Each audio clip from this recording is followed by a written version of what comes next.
নবী সাল্লাল্লাহু আলাইহি ওয়াসাল্লাম হুজুর আমার সবে মাত্র পৃথিবীর জমিনে আসলেন বাবা। ও আমার ভাইজানেরা, নবী সাল্লাল্লাহু আলাইহি ওয়াসাল্লাম হুজুর আমার পৃথিবীর জমিনে এসে সিজদায় পড়ে গেলেন। হুজুর আমার অবনত মস্তিষ্কে সিজদায় রইলেন। হুজুর জবান থেকে কি বললেন না কিতাবে লেখা আছে। ওই সময় নবী সাল্লাল্লাহু তাআলা আলাইহি ওয়াসাল্লাম হুজুরের জবান মোবারক থেকে উনি স্পষ্ট ভাবে ইকরার করলেন, লা ইলাহা ইল্লাল্লাহু ইন্নী রাসূলুল্লাহ। একটু জোরে বলে। প্রথম কথা যেদিনই আসলেন সেদিনই কথা, লা ইলাহা ইল্লাল্লাহু ইন্নী রাসূলুল্লাহ। অন্য আর একটা কিতাবে লেখা হচ্ছে যে না, হুজুর তিনি আসলেন, আসবার পর তিনি সর্বপ্রথম বললেন আলহামদুলিল্লাহ। এট ফার্স্ট হুজুরের জবান মোবারকের কথা হলো আলহামদুলিল্লাহ। কেন আলহামদুলিল্লাহ বললেন?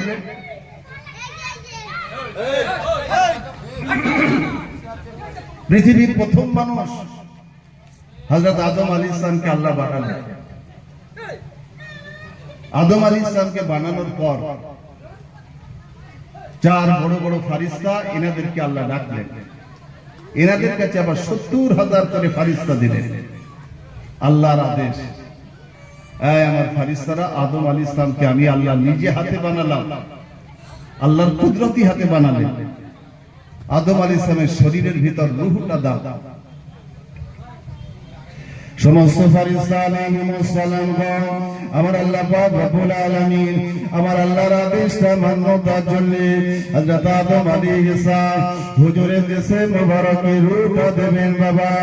ও ভাইজানেরা, আমার আল্লাহ পাক হযরত আদম আলাইহিস সালাম হুজুরের শরীরের মধ্যস্থ, হুজুরের শরীরের ভিতরে রূহটা প্রবেশ করার জন্য আমার আল্লাহ পাক আদেশ করলেন, নির্দেশ দিলেন, উদখুলু বিজিসমি আদম আর-রূহ।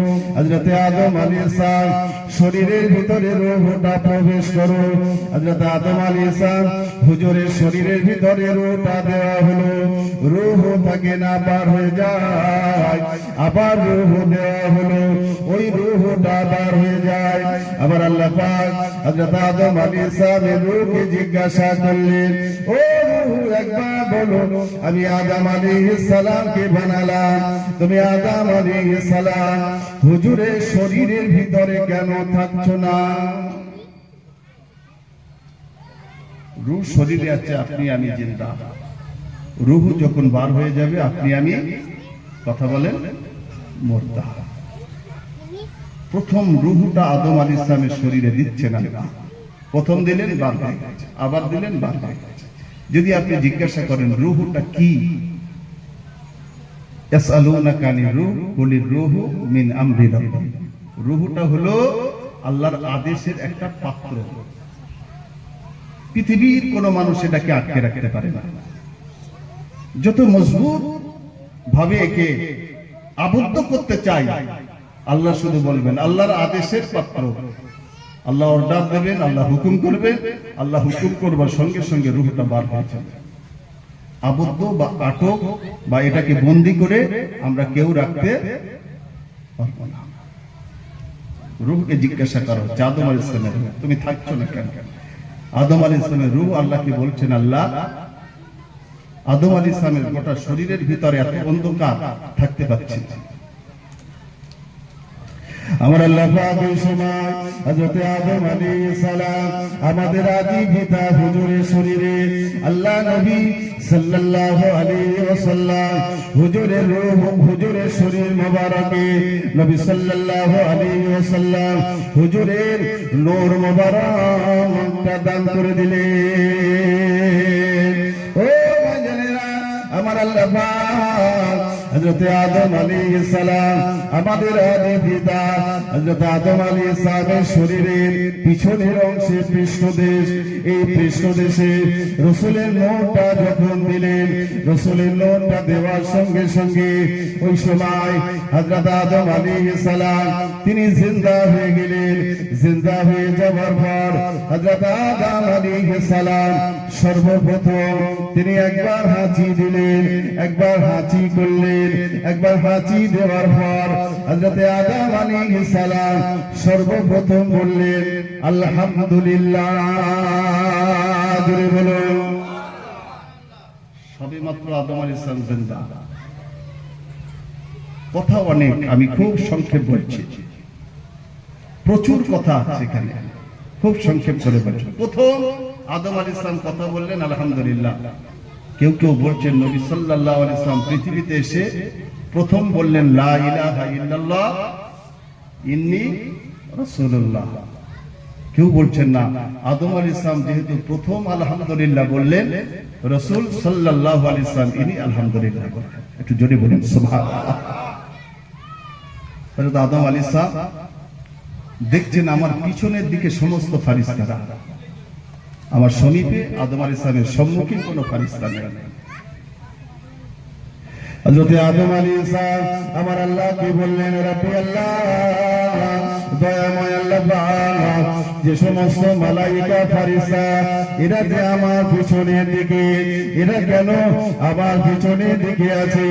আমার আল্লাহ পাক হযরত আদম আলাইহিস সালামকে বললেন ও বাবা আদম আলাইহিস সালাম, এই জন্য সমস্ত মালায়েকা ফেরেশতারা আদম তোমার পিছনের দিকে আছে, কেননা তোমার পিছনের পৃষ্ঠদেশে আমি আল্লাহ পাক রাসূল সাল্লাল্লাহু আলাইহি ওয়াসাল্লাম হুজুরের নূরটা বিদ্যমান রাখলাম।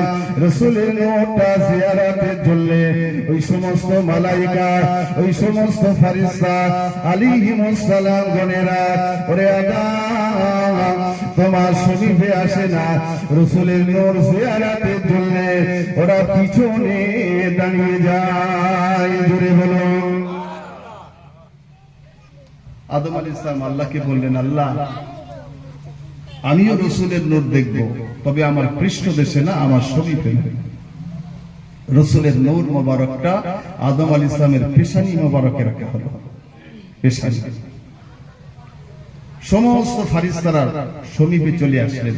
আদম আলাইহিস সালাম বললেন আল্লাহ, এমন একটা জায়গায় আপনি রাসূলের নূরটা দিলেন, আমি আদম আলাইহিস সালাম দেখতে পাচ্ছি না।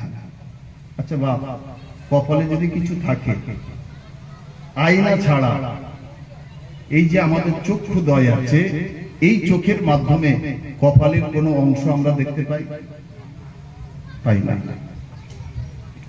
পসিনা মোবারকে, পেশানি মোবারকে রাসূলের নূরটা পৃষ্ঠদেশ থেকে আদম আলাইহিস সালামের সমীপে নিয়ে এসেছেন। আদম আলাইহিস সালাম আবার আল্লাহকে বলছেন আল্লাহ, আপনি এমন একটা জায়গায় স্থানান্তরিত করলেন, আমি দেখতে পাচ্ছি না। হযরত আদম আলাইহিস সালাম আমার আল্লাহকে বললেন ও রব্বুল আলামিন আল্লাহ, আমি আদম আলাইহিস সালাম আবার আপনার কাছে আবেদন করি, আপনার কাছে দোয়া চাই, আমি আদম আলাইহিস সালাম আমি রাসূলের নূর দেখব, আমি রাসূলের নূরটা জিয়ারত করব। হে রব্বি আল্লাহ, দয়াময় আল্লাহ পাক, আপনি আমার শরীরের এমন একটা জায়গায় আমার রাসূলের নূরটা বিদ্যমান ঘটান, এমন একটা জায়গায় আমার রাসূলের নূরটা রাখেন, যে জায়গায় রাসূলের নূরটা রাখলে পরে আমি আদম আলাইহিস সালাম আমার রাসূলের নূরে জিয়ারতটা নসিব হয়ে যায়।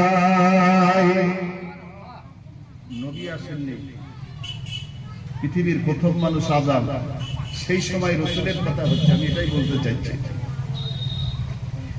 পেশানি মোবারক থেকে রাসূলের নূরটা আদম আলাইহিস সালামের এই আঙ্গুলটার তিনটি নাম আছে। একে তর্জনী আঙ্গুল বলে, একে শাহাদাত আঙ্গুল বলে, বা এই আঙ্গুলটার নাম হলো মুসাব্বাহ বা মুসাব্বিহ। আদম আলাইহিস সালামের এই আঙ্গুলটাই রাসূলের নূরটা স্থানান্তরিত করা হয়। জোরে বলি সুবহানাল্লাহ। কোন কোন কিতাবে আছে দেখলেন চুম্বন দিলেন, দেখলেন চোখে বুলিয়ে দিলেন, দেখলেন আঙ্গুলটাকে উঁচু করলেন। আঙ্গুলটাকে উঁচু করার পর হযরত আদম আলাইহিস সালামের দ্বিতীয় বাক্য হলো কি? আশহাদু আল্লা ইলাহা ইল্লাল্লাহু ওয়া আশহাদু আন্না মুহাম্মাদান আবদুহু ওয়া রাসূলুহু। জোরে বলুন সুবহান। ও ভাইজানেরা, হযরত আদম আলাইহিস সালাম ওই সময় আঙ্গুলটা উঁচু করলেন, আসমানের দিকে উঁচু করে হযরত আদম আলাইহিস সালাম হুজুর আমার বলতে লাগলেন, আশহাদু আল্লা ইলাহা ইল্লাল্লাহু ওয়া আশহাদু আন্না মুহাম্মাদান আবদুহু ওয়া রাসূলুহু। জোরে বলুন সুবহান। রাসূলকে ইকরার করলেন, আল্লাহকে স্বীকার করলেন, রাসূলকে স্বীকার করলেন। দেখবেন আমরা নামাজে যখন আশহাদু আল্লা ইলাহা ইল্লাল্লাহ বলি আঙ্গুলটা উঁচু করি, এটা প্রথম হযরত আদম আলাইহিস সালাম করলেন, সর্বপ্রথম আদম আলাইহিস সালাম করলেন। বাকি থাকলো আর চারটি আঙ্গুল। আদম আলাইহিস সালাম আল্লাহকে বলছেন, আল্লাহ আর কোন নূর আছে? আর কোন নূরের হিস্সা আছে? নূরের কোন অংশ দীপ্তমান আছে? আমার আল্লাহ পাক ওই সময় বললেন, ওরে আদম শোনো শোনো, আমি আল্লাহ পাক তোমার শাহাদাত আঙ্গুলে আমার রাসূলের নূরটা দিয়ে দিলাম। বাকি যে মধ্যমা আঙ্গুল, এই মধ্যমা আঙ্গুলে আমি আল্লাহ পাক হযরত আবু বকর সিদ্দিক আকবর রাদিয়াল্লাহু তাআলা আনহু হুজুরের নূরটাকে দীপ্তমান রাখলাম। জোরে বলুন সুবহানাল্লাহ। ও ভাইজানেরা, আরো কি বললেন আমার আল্লাহ পাক? আরো শোনালেন, ও আদম শোনো শোনো, আমি আল্লাহ পাক রব্বুল আলামিন তোমার এই অনামিকা আঙ্গুল, এই অনামিকা আঙ্গুলে আর একটা নূরের হিস্সা রাখলাম।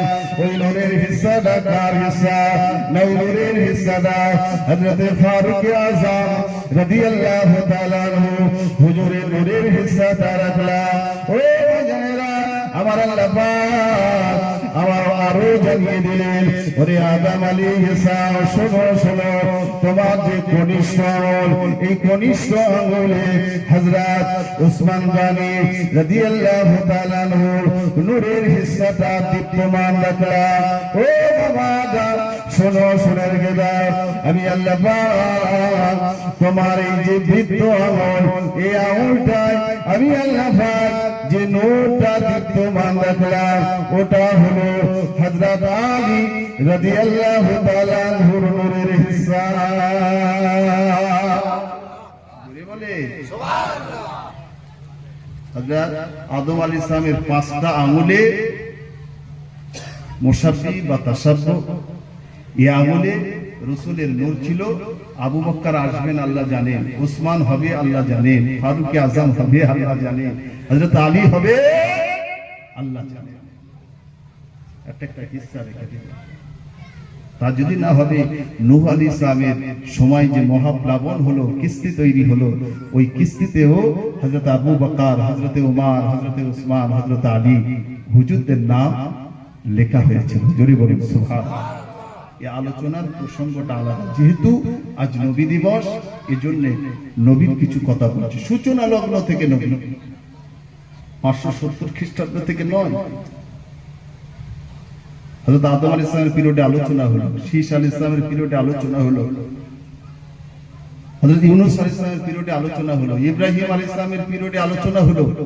এক কথায় সমস্ত নবী আলাইহিস সালাম গণদের পিরিয়ডে আলোচনা হলো, নবীর আলোচনা চলছে।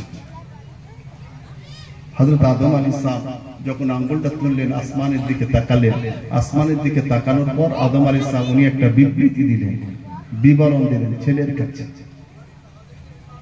কি বিবৃতি? হযরত আদম আলাইহিস সালাম হুজুর আমার বিবৃতি দিলেন, ওরে আমার বাবা শোনো, আমি আদম আলাইহিস সালাম আজ তোমার ওসিয়ত করে যাই। ও বেটা শোনো, শুনে রেখে দাও, খবরদার খবরদার নবী মুহাম্মদকে ভুলবে না। হযরত শীশ আলাইহিস সালাম আদম আলাইহিস সালামকে বললেন, ও আমার আব্বা জান, হযরত আদম আলাইহিস সালাম আপনি মুহাম্মদ সাল্লাল্লাহু আলাইহি ওয়াসাল্লাম তার পরিচয়টা কোথায় পেলেন? হযরত আদম আলাইহিস সালাম বললেন, ওরে বেটা শোনো, আমি যখন জান্নাতে ছিলাম সেখানে নবী মুহাম্মদ, আমি যখন আসমানে তবকগুলো দেখলাম সেখানে নাম লেখা দেখলাম নবী মুহাম্মদ।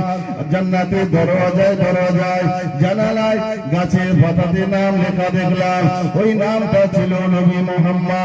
শুধু তাই নয়, ও বাতাসি শোনো, শুনে রেখে দাও, আমি আদম আলাইহিস সালাম যখন আসমানটা ভেদ করে আরশ আজিমের দিকে তাকালাম, ওই আরশ আজিমের গায়ে আমি যে দুটি নাম লেখা দেখলাম, একটা নাম লেখা ছিল আল্লাহ আর একটা নাম ছিল নবী মুহাম্মদুর রাসূলুল্লাহ।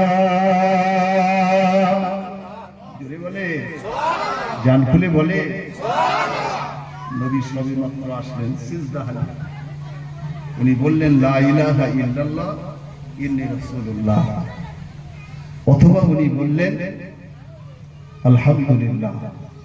অন্য আরেকটা কিতাবে আছে নবী সাল্লাল্লাহু আলাইহি ওয়াসাল্লাম ওনার জবান খুলে গেল, সবেমাত্র আসলেন, কি বললেন? নবী সাল্লাল্লাহু আলাইহি ওয়াসাল্লাম হুজুর আমার পৃথিবীর জমিনে আসলেন, আল্লাহ নবী সাল্লাল্লাহু আলাইহি ওয়াসাল্লাম হুজুরের জবান খুলে যায়, হুজুরের জবান মোবারক থেকে যে আলফাজ বার হয়ে আসে, যে লফজটা ইজহার হয়ে যায়, হুজুর আমার যেটা বলতে লাগলেন, ও জানেরা বাপজিরা মুরব্বিরা, আল্লাহ নবী সাল্লাল্লাহু আলাইহি ওয়াসাল্লাম হুজুর আমার স্পষ্ট ভাবে বলতে লাগলেন, কি বললেন? ইয়া রাব্বি হাবলি উম্মতি।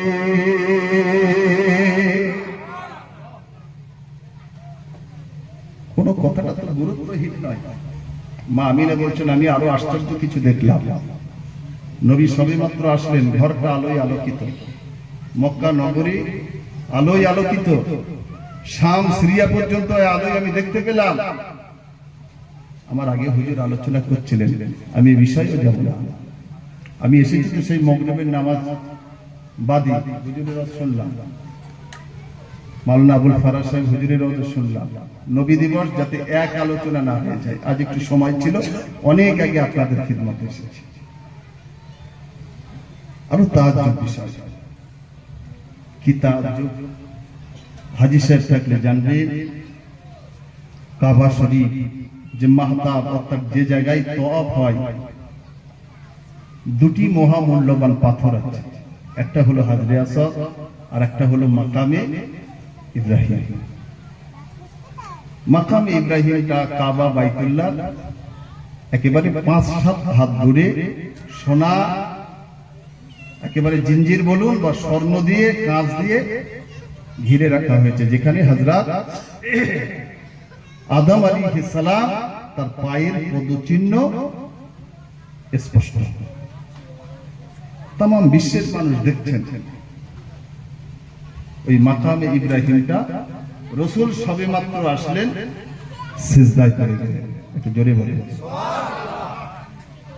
মাকাম ইব্রাহিম তখন তওয়াফ করছেন রাসূলের দাদু আব্দুল মুত্তালিব, যে মাকামে ইব্রাহিম সিজদায়।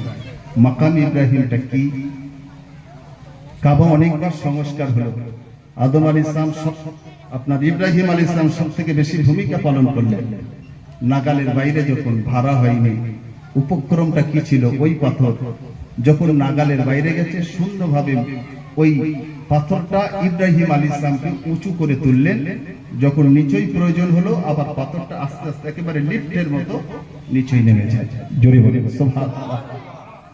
নবী এসেছিলেন, সিজদায় পড়ে গেছে। তাজ্জুব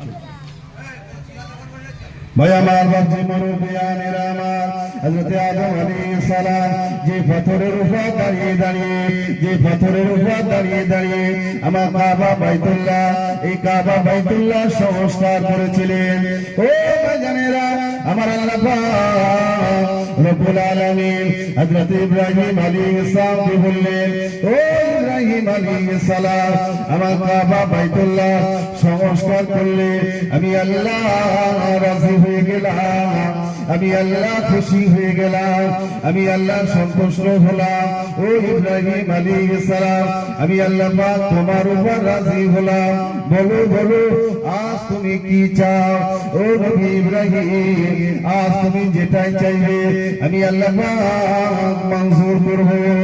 হযরত ইব্রাহিম আলাইহিস সালাম ওই পাথরের উপর দাঁড়িয়ে দাঁড়িয়ে আমার আল্লাহকে বললেন, ও রব্বুল আলামিন আল্লাহ, আমি ইব্রাহিম আলাইহিস সালাম আজ আপনার দরবারে দোয়া চাই। আপনার হাবিব তাবিব নবী মুহাম্মদ সাল্লাল্লাহু আলাইহি ওয়াসাল্লাম হুজুরকে আমার হাসাবে, আমার নাসাবে, আমার বংশের মাঝে আপনি প্রেরণ করবে। জোরে বলে আকবার ভাই, উঠে আমি বলছি একটু জোরে বলেন সুবহানাল্লাহ। আদম আলী ইব্রাহিম আলাইহিস সালাম যখন পাথরের উপরে দাঁড়িয়ে নবী মুহাম্মদ হুজুরের নামটা করলেন, পাথরটা মনের মতো নরম হয়ে গেছে। জোরে বলবেন না সুবহানাল্লাহ, এই জান খুলে বলবেন না।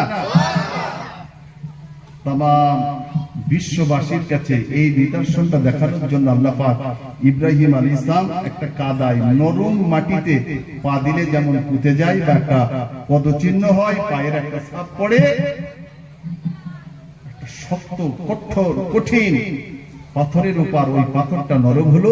ইব্রাহিম আলাইহিস সালামের পদচিহ্ন, পায়ের ছাপ স্পষ্ট। কিয়ামত পর্যন্ত আল্লাহ পাক এটাকে নিদর্শন হিসাবে রাখবেন। জোরে বলুন সুবহানাল্লাহ। সিজদায় পড়ে গেলেন। শুধু এটা নয়, কাবা শরীফের ছাদের যে পানিটা পড়ে একটাই পাইপ, নাম হলো মিজাবে রহমান। কিতাবে লেখা আছে, আমি আমার একটাও ব্যক্তিগত কোনো কথা বলছি না। নবী সাল্লাল্লাহু আলাইহি ওয়াসাল্লাম হুজুর আমার পৃথিবীর জমিনে আসলেন, হুজুরের বেলাদাত হলো।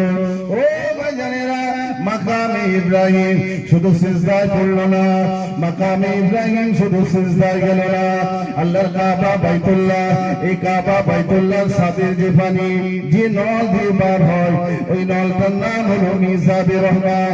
ওই মিজাবে রহমান থেকে আমার আল্লাহ পাক পানি জারি করে দিলেন। আসমান থেকে বাড়ি বর্ষণ হয় না, আসমান থেকে পানি হয় না, আসমান থেকে পানি পড়ে না। ও ভাইজানেরা, আল্লাহর কাবা, আল্লাহর কাবা বাইতুল্লাহর যে নল, ওই মিজাবে রহমান, ওই মিজাবে রহমান থেকে যে পানিটা বার হয়েছিল, যে পানিটা পড়ছিল, যে পানিটা আল্লাহ পাক প্রবাহিত করলেন, ওই পানিটা হলো বীরে জমজমের পানি।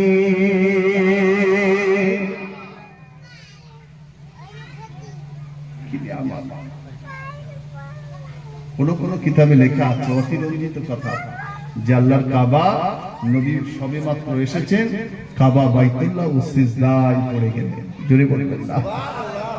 শুষ্ক নদীগুলো আল্লাহ পাক পানিতে ভরপুর করে দিলেন। আমি আলোচনা করতে চাইছিলাম এটা, যে মানুষের আগমন, মানুষের বিলাদাত, মানুষের জন্মের পরে মানুষের প্রচার ঘটে, কিন্তু নবী সাল্লাল্লাহু আলাইহি সাল্লাম যখন পৃথিবীতে আসেন, একেবারে সূচনা লগ্ন থেকে, প্রথম অবস্থা থেকে আল্লাহ পাক নবীর আলোচনা জারি রেখেছিলেন। জোরে বলুন সুবহানাল্লাহ। নবীর কোন কথা বলবো, জীবনে আমরা অনেক কথা শুনেছি, তাজ্জুব একটাই, নবীকে আমাদের মতো মনে না করা।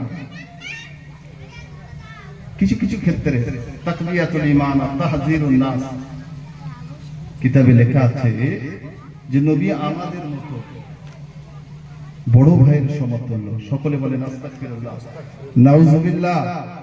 না, আমাদের মতো নয়, অনেক পার্থক্য আছে। নবীর বিধানটা আলাদা, আমাদের বিধান আলাদা।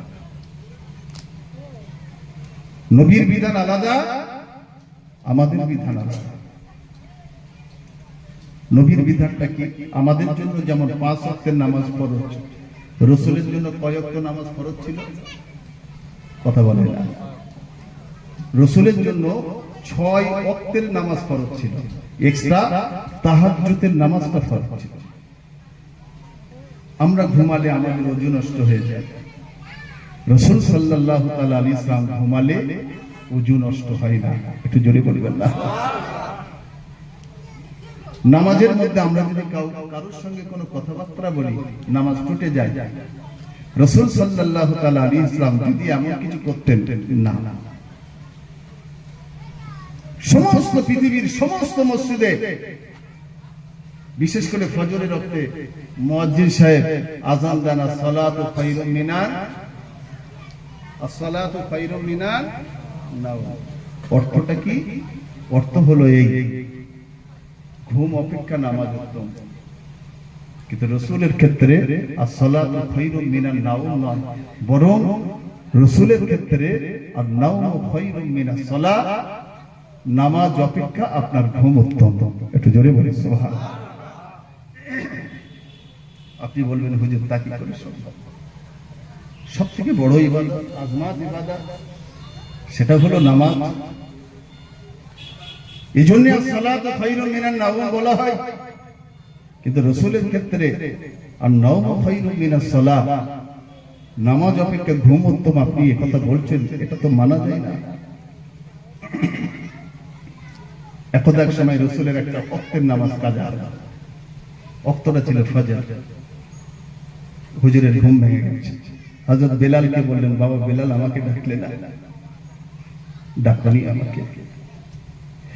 ইয়া রাসূলুল্লাহ, ইয়া হাবিবাল্লাহ, আমি বেলাল, এটা আমার ক্ষমতা নাই, আপনি ঘুমিয়ে আছেন, আমি আপনাকে ডাকবো না। না না, আমি বেলাল রাদিয়াল্লাহু তাআলা, এটা আমার ক্ষমতা হবে না, এটা আমার ক্ষমতার ঊর্ধ্বে। ইয়া রাসূলুল্লাহ, ইয়া হাবিবাল্লাহ, হুজুর আপনি যদি ঘুমিয়ে থাকে, নামাজের ওয়াক্ত এসে যায়, এই অবস্থায় আমি আপনাকে ডাকতে পারি না। অন্যান্য সাহাবাদেরকে বললেন, ও আমার সাহাবীরা, ও আমার সাহাবায়ে কেরামেরা, কেন আমাকে জাগালে না, কেন আমাকে ডাকলে না? এরা সকলে বলতে লাগলেন, ইয়া রাসূলুল্লাহ, ইয়া হাবিবাল্লাহ, হুজুর আপনাকে যদি ডাকে আদবে খেলাফ হয়ে যাবে, আদবে খেলাফ হয়ে গেলে আমাদের আমলগুলো নষ্ট হয়ে যাবে। এই জন্য আপনি ঘুমিয়ে আছেন, আরাম করছেন, আমরা আপনাকে ডাকলাম না। জোরে বলুন সুবহান। নবী সাল্লাল্লাহু আলাইহি ওয়াসাল্লাম ঘুমিয়ে আছেন, ডাকলেন না। এই জায়গায় একটা জিজ্ঞাসা, যে নামাজ আগে না নবী আগে? কথা বলে না। নামাজ আগে না নবী আগে? নবী আগে। হযরত নবী সাল্লাল্লাহু আলাইহি ওয়াসাল্লাম এই মর্মে আরেকটা কথা বলি, খুব সম্ভবত আমার ঠিক খেয়াল নেই, এই আলোচনা আমি একবার করেও ছিলাম, তবুও প্রসঙ্গ বশত এসেছে বলছি। হযরত কাবের বাড়িতে গেলেন, কে? নবী। কাবকে ডাকছেন, বাবা কাব, নামাজে আছেন। নামাজে থেকে কথা বলা যাবে? কেউ যদি এসে ডাকে কথা বলা যাবে? নবী সাল্লাল্লাহু আলাইহি ওয়াসাল্লাম হুজুর আমার কাবের বাড়িতে গেলেন। ও বাবা কাব, ও বাবা কাব, হযরত কাব রাদিয়াল্লাহু আনহু হুজুর আমার নামাজে আছেন, এজন্য হুজুর আমার কথা বলেন না। হুজুর বেঁধে নিলেন। নবী সাল্লাল্লাহু আলাইহি ওয়াসাল্লাম হুজুর আমার আহ্বান করছেন, ডাকছেন, আমি কাব রাদিয়াল্লাহু তাআলা, আমি এখন নামাজে শামিল আছি। ও ভাইজানেরা, হযরত কাব রাদিয়াল্লাহু তাআলা হুজুরের নামাজটা শেষ হলে আমার রাসূলের দরবারে দ্বারস্থ হবে, রাসূলকে লাব্বাইক বলবেন। নামাজ শেষ হয়ে গেল। হযরত কাব রাদিয়াল্লাহু তাআলা ঘর থেকে বার হলেন। আল্লাহ নবীকে পাওয়া যায় না, আল্লাহ নবীকে যখন পাওয়া যায় না, আল্লাহ নবীর সঙ্গে সাক্ষাৎ করবার জন্য হযরত কাব রাদিয়াল্লাহু তাআলা হুজুর আমার দৌড় দিয়েছেন। ও ভাইজানেরা, আল্লাহ নবী সাহাবা হযরত কাব রাদিয়াল্লাহু আনহু আমার নবীকে পেয়ে গেলেন, নবীকে পাওয়ার পর আল্লাহ নবীকে সালাম দিলেন, আসসালাতু ওয়াসসালামু আলাইকা ইয়া রাসূলুল্লাহ ইয়া হাবিবাল্লাহ। আপনি বেয়াদবি মাফ করুন, আপনি আমায় ডাকলেন, আমি ওই সময় নামাজে ছিলাম, যে কারণে আমি আপনার ডাকে সাড়া দিতে পারলাম না। ইয়া রাসূলুল্লাহ ইয়া হাবিবাল্লাহ, কি জন্য, কি জরুরতে, কি এমন প্রয়োজনে আমি কাব আমার বাড়িতে গেলেন? ও জানেরা, আল্লাহ নবী সাল্লাল্লাহু আলাইহি ওয়াসাল্লাম এবং হযরত কাব রাদিয়াল্লাহু তাআলা দুজনে আছেন।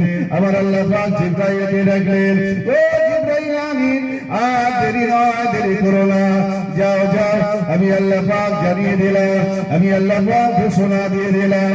আল্লাহ নবী কাবের বাড়িতে গেলেন, নামাজে আছেন, নবী ডাকলেন, কাব জবাব দিল না। আমি আল্লাহ পাক এটাতে খুশি নয়। ও জিবরাইল আমিন, যাও যাও, আমার রাসূলের দরবারে যাও, ওহী নিয়ে যাও, শরীয়তের বিধান নিয়ে যাও। হযরত জিবরাইল আমিন আসলেন, আল্লাহ নবীকে বললেন, ইয়া আইয়ুহাল্লাযীনা আমানু ইসতাজিবু লিল্লাহি ওয়া লির-রাসূলি ইযা দাআকুম। আবার আল্লাহ পাক শরীয়তের বিধান জারি করে দিলেন। আমার আল্লাহ পাক কি বললেন? আমার আল্লাহ পাক জানিয়ে দিয়েছেন, আল্লাহ এবং আল্লাহ রাসূল যদি আহ্বান করে, ওই সময় নামাজ হালে থাকবে আর যে অবস্থায় থাকবে, সবটা ছেড়ে দিয়ে আল্লাহ এবং আল্লাহ রাসূলের আহ্বানে সাড়া দাও। জান খুলে বলেন, তুমি যদি নামাজেও থাকো, নামাজটা ওয়াজিব হোক, সুন্নাত হোক, নফল হোক আর ফরজ হোক, রাসূল যদি ডাকে নামাজ ছেড়ে দাও। একমাত্র নবীর জন্য, নবী ছাড়া আর কেউ না, নবী ছাড়া আর কেউ না। মুসনাদ কিতাবে এসেছে, 2 রাকাতের নিয়ত করলেন, 3 রাকাত অথবা 4 রাকাতের নিয়ত করলাম, সাপোজ এমন তো অবস্থায় নবী ডাকলেন, নামাজ ছেড়ে দাও। নামাজ ছেড়ে দেওয়ার পর রাসূল যেটা বলবেন, যেটা আদেশ করবেন, সেটা তুমি পালন করো। পুনরায় আসবে, 4 রাকাতের নিয়ত হলে 2 রাকাত যদি সম্পন্ন হয়, এরই মাঝে যদি রাসূল ডাকেন, রাসূল ডাকবার পর ওই অবস্থায় ছেড়ে দিয়ে রাসূলের সব কাজটা করো। পুনরায় আর নিয়ত করতে হবে না। পরে রাসূলের আদেশটা পালন করে বাকি 2 রাকাত নামাজ পড়লে 4 রাকাত নামাজ অটোমেটিকলি হয়ে যাবে। জোরে বলি সুবহানাল্লাহ। এটা মসলা। নামাজের জন্য আরেকটা শর্ত হলো কি, যে কিবলামুখী হয়। এজন্য আমরা নিয়তে বলি কাবাতে শরীফাতে আল্লাহু আকবার। রাসূল ডাকলে যদি কিবলামুখী না হয়, আচ্ছা ভাই, আমরা কিবলামুখী ব্যতীত ভিন্ন মুখে যদি নামাজ পড়ি, নামাজ হবে? হবে না। আর কিবলামুখী হই বলি আমরা কাবাতে শরীফাতে আল্লাহু আকবার বলি। কিন্তু মসলা এসেছে, রাসূল ডাকলে কিবলাও যদি চেঞ্জ হয়ে যায়, তবু তোমার নামাজ হবে। কেন? কাবার কিবলা রাসূলুল্লাহ। একটু জোরে বলি সুবহানাল্লাহ।